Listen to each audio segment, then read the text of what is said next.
Toledo firefighters have said yes to a new contract. Union members voted over the last few days, and the margin was just about 3-1. Concessions from union members are just one part of Mayor Mike Bell's plan to cut into that $48 million budget deficit.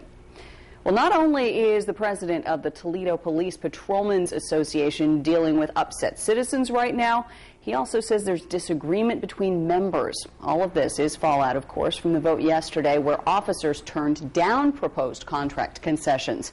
President Dan Wagner says he's had people walk up to him in places like the bank and had him calling on the cell phone asking what the cops were thinking and why they would vote down a deal that could have saved millions for the city and avoided layoffs.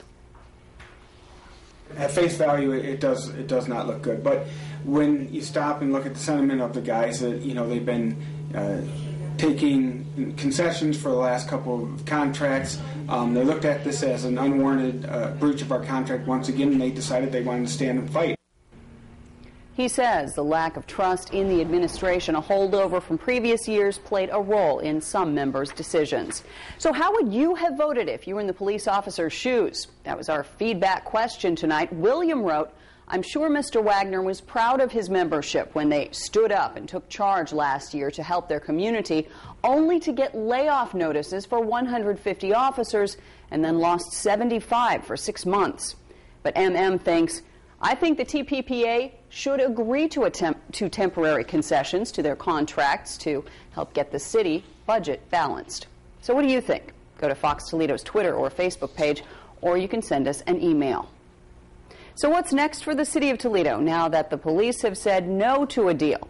Fox Toledo's Sean Haggerty's been looking into that this evening. He's live with some of those options. Now, there are still negotiations with many other unions, so police officers are not the only ones facing the next step, right? Yeah, you're right. And so a lot of people are wondering what's next because there are so many different pieces of the pie. You just heard fire approve it and the police are going back and forth now. But there are other unions involved, except police right now seem to be the face of it all. So let's take police, for example. We could see the layoff of 125 officers. Now, if that doesn't happen, we could see the city declare something called exigent circumstances, essentially ripping up the old contracts and forcing those concessions. Now, you can almost guarantee that officers will take that idea to court. Now, again, the city needs to hear from those other unions, but massive layoffs is not the preferred idea because many feel like citizens will start to see major differences. But since the budget has to be passed on Wednesday, there still is some time.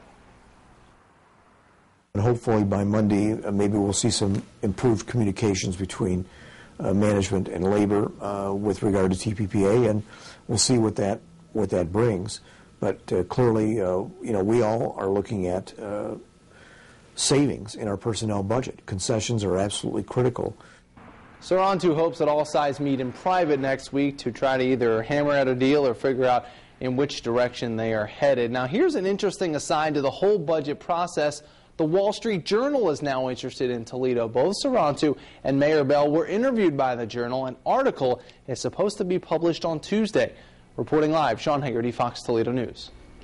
It is down to the wire for the city to balance that budget. But on Monday, Councilwoman Lindsay Webb plans to hold a district budget meeting to talk with residents about the current situation. Residents will have the opportunity to give input on budget-saving ideas.